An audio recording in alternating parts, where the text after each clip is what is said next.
Muito bem, então. Vamos começar a revisão da aula 4, Física Térmica. Bom, a primeira coisa aqui é o basiquinho das conversões de temperatura, né? Uma revisãozinha da fórmula. Opa, peraí que a minha mesa aqui tá virada. Deu, já voltei para ação.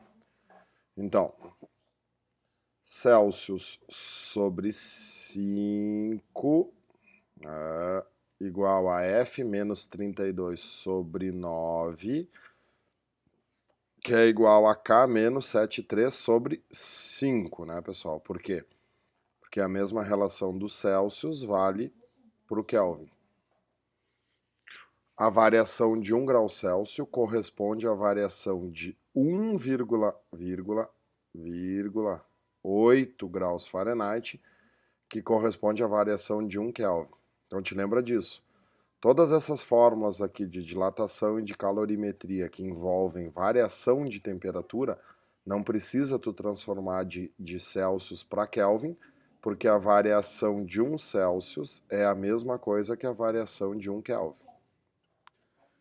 Aí nós temos primeiro aqui a dilatação linear. ΔL igual a LO vezes alfa vezes ΔT. ΔS é o SO vezes o beta vezes o ΔT. E a variação de volume é o gama. O que é importante aqui? A relação entre alfa, beta e gama. Unidimensional é o alfa, bidimensional é o beta, tridimensional é o gama.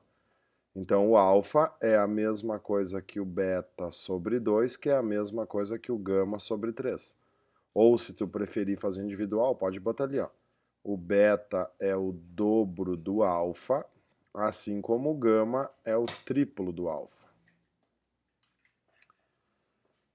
Quantidade de calor sensível, então pode botar aqui que a quantidade de calor sensível é o Q macete, Czinho é o calor específico da substância, a quantidade de calor latente é a massa vezes o calor latente, a capacidade térmica é a quantidade de calor dividido pela variação de temperatura ou a massa vezes o Czinho. Te lembra que a capacidade térmica é uma característica do corpo. E o Czinho, o calor específico, é uma característica da substância. É isso que os difere. Calor nada mais é do que energia. Então, no SI, o calor é medido em joules e não em caloria. Caloria é a unidade usual. No equilíbrio térmico, quando for uma questão de equilíbrio térmico, o somatório de todos os calores é igual a zero. Importante também aqui acrescentar, essas alturas do campeonato, que uma caloria, vou botar aqui em cima, ó, uma caloria é aproximadamente 4,2 joules. Alguns exercícios, algumas faculdades exigem que tu tenha esse conhecimento de cor. Aqui vamos para a parte teórica. Temperatura é a medida da agitação molecular. A temperatura mede a agitação molecular. Então, é a medida da agitação molecular ou da energia cinética de uma molécula. Ou da energia cinética de uma molécula. Energia interna é o somatório de todas as energias que o corpo possui. Energias que o corpo possui. A energia interna depende da massa. A temperatura não depende da massa. Pode até acrescentar aqui, ó. Não depende da massa. Cuidado com isso. Não depende da massa. Calor é energia em trânsito, produzido por uma diferença de temperatura. Só existe calor se existir diferença de temperatura. Te lembra aqui, faz um asterix. Um corpo não pode ter calor. Um corpo não pode ter calor. Por que um corpo não pode ter calor? Porque o calor necessita de, no mínimo, 2 sistemas. Se tu tiver um corpo só, um corpo isolado, esse corpo não pode ter calor. Calor é a energia que passa de um corpo para o outro. Condução. Condução necessita de contato. Condução é a passagem do calor de molécula para molécula, então tem que ter contato. Convecção ocorre somente em fluidos. Irradiação é a única que ocorre no vácuo. Por quê? Porque é a transmissão do calor através de onda eletromagnética. Então essa é a nossa revisão da parte de calorimetria, dilatação e temperatura. E aí tu te joga lá nos exercícios, né? Vou apagar tudo aqui, vamos para termodinâmica. Aqui a coisinha é um pouquinho mais complexa e bem mais importante para o Enem, por exemplo, né? Cai muito mais no Enem essa parte do que a anterior. Equação geral dos gases, P1V1T1, P2V2T2. A variação de energia interna de um gás é a quantidade de calor que ele recebe menos o trabalho que ele realiza. Equação de Clapeyron. Trabalho, pressão vezes variação de volume. O que é importante concluir dessas duas equações aqui? Até pode fazer no teu livro aí, pode separar as duas. Qual é as duas conclusões importantes dessa equação? A variação da energia interna só depende da variação de temperatura. E o trabalho só depende da variação do volume. E aí, a partir dessas observações, a gente monta as tabelas. Transformação isotérmica. Se ela é isotérmica, ela tem a mesma temperatura. Então, na transformação isotérmica, a variação de temperatura vale zero. Se a variação da energia interna depende da variação de temperatura, se a variação de temperatura vale zero, a variação de energia interna vale zero. Se a variação de energia interna vale zero, tu botar zero aqui nessa equação, o trabalho passa positivo, o calor e o trabalho são iguais. Qual é a equação que se usa na isotérmica? Como a temperatura 1 vai cancelar com a temperatura 2, se usa P1V1 igual a P2V2. E dá para botar aqui também pequenininho a revisão do gráfico, que é importante. O gráfico da isotérmica é o gráfico PV. E aí vamos trocar a cor aqui. O gráfico PV da isotérmica é sempre uma hipérbole. Quando tu enxergar um gráfico hiperbólico, significa que isso aqui é uma linha isotérmica. Qualquer ponto em cima dessa linha tem a mesma temperatura. Isobárica, a variação de pressão vale zero. Ele não varia de pressão. Como não tem nenhuma variável aqui dependendo da variação de pressão, tu usa as equações completas. O trabalho é a pressão vezes a variação de volume.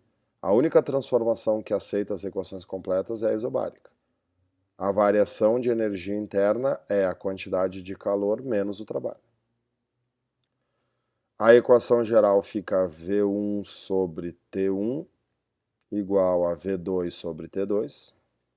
Por quê? Porque as pressões foram canceladas. E normalmente na isobárica, o gráfico que te ajuda bastante a pensar é o gráfico de volume por temperatura. Numa transformação isobárica, se o volume aumenta, a temperatura tem que aumentar para que a pressão fique constante. Então, no gráfico de volume por temperatura, ambas são diretamente proporcionais. Isocórica é aquela que não varia volume. Na transformação isocórica, a variação de volume igual a zero. Se não varia volume, não tem trabalho. Então, o trabalho é igual a zero. Como o trabalho vale zero, a variação de energia interna é igual ao calor que tu fornecer para o gás. Todo o calor que tu fornecer para o gás vai virar energia interna, vai virar temperatura. A equação geral fica P1 sobre T1 igual a P2 sobre T2, porque os volumes se cancelam. E na isocórica tu vai ter o gráfico pressão por temperatura. E aí é a mesma coisa da isobárica. O gráfico de pressão por temperatura da isocórica é diretamente proporcional. Conforme a pressão aumenta, conforme a temperatura aumenta, a pressão aumenta, porque o volume fica constante. E a última e talvez a mais importante é a adiabática. É aquela que não troca calor com o meio, a quantidade de calor vale zero. Então é importante saber que a transformação adiabática é sempre uma transformação rápida. Ela acontece com uma velocidade pequena. Se a quantidade de calor vale zero, o ΔU fica igual a menos o trabalho. Né? ΔU igual aqui é menos W, a quantidade de calor é zero, fica que o ΔU é menos W. Te lembra que esse sinal menos é importantíssimo. Se for uma expansão, vai ficar menos com mais, o ΔU vai ficar negativo. Se for uma compressão, vai ficar menos com menos, o ΔU vai ficar positivo. A equação da adiabática é a equação geral, porque na adiabática tu vai ter variação de pressão, de volume e de temperatura. E o gráfico da adiabática é aquele chatinho que pode fazer tu te confundir entre a isotérmica e a adiabática. Tu vai ter um gráfico PV, aí tu vai ter linhas isotérmicas, que nem sempre essas linhas serão visíveis. O gráfico da adiabática é sempre uma linha entre duas isotérmicas. Aqui no caso estou fazendo uma expansão, porque o volume está aumentando. Continuando, no gráfico de pressão por volume tem que saber que a área da figura é o trabalho. Se for uma transformação aberta, uma transformação que vai do estado A para o estado B, a área é sempre até o eixo X. Se for uma transformação cíclica, uma transformação fechada, que nem essa aqui, somente a área do ciclo é o trabalho. E aí tem que saber que todo ciclo tem um sentido. Aqui no livro eu coloquei para ti sentido horário. Se o sentido do ciclo for horário, o trabalho é positivo. Se o sentido do ciclo for anti-horário, aí nós teremos um trabalho negativo. Na máquina térmica, o calor vai passar da fonte quente para a fonte fria, então o trabalho vai ser o calor 1 menos o calor 2, e o rendimento da máquina térmica é o trabalho dividido pelo calor 1. Muito importante lembrar que a máquina térmica trabalha com a segunda lei da termodinâmica. Se tu não te lembra o que é a segunda lei da termodinâmica, por favor, pega o livro e estuda, porque é isso que tem caído no Enem. As questões, segunda lei da termodinâmica, as questões do Enem têm enfatizado bastante a diferença entre a primeira e a segunda lei. Aqui nós temos a primeira lei, né? O ΔU igual a Q menos W é a primeira lei. A primeira lei nada mais é do que conservação de energia. A segunda lei não, a segunda lei ela é bem mais complexa. A segunda lei diz que o calor não pode passar espontaneamente da fonte fria para a fonte quente. Isso faz com que não exista nenhuma máquina que tenha rendimento de 100%. O ciclo de Carnot, também conhecido como máquina reversível, apresenta um rendimento ideal que tu consegue calcular pela diferença de temperatura. O rendimento do ciclo de Carnot é dado pela temperatura da fonte quente subtraída da temperatura da fonte fria dividido pela temperatura da fonte quente. Com essa fórmula, tu consegue calcular o rendimento ideal da máquina se ela funcionasse de acordo com o ciclo de Carnot. Mas não te esqueça que esse rendimento ideal não é 100%, não pode dar 100% aqui.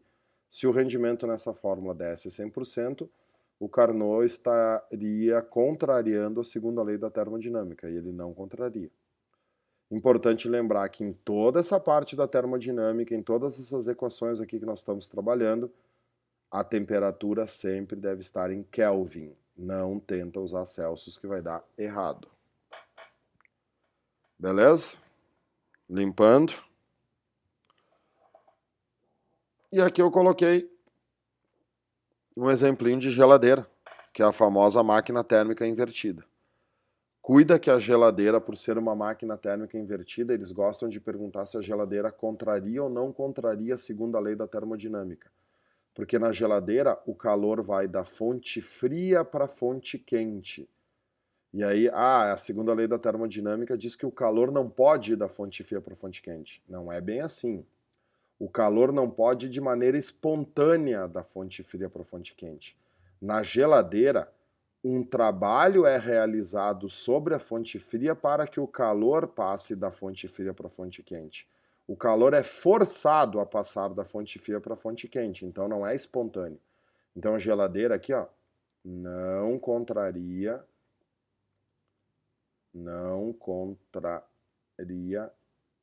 a segunda lei. Ela não contraria a segunda lei da termodinâmica. O rendimento de uma geladeira é dado pelo calor da fonte fria dividido pelo trabalho que tu realiza. Esse calor aqui, esse calor da fonte fria aqui seria o calor frio, tá? E aqui seria o calor quente, aqui na minha legenda.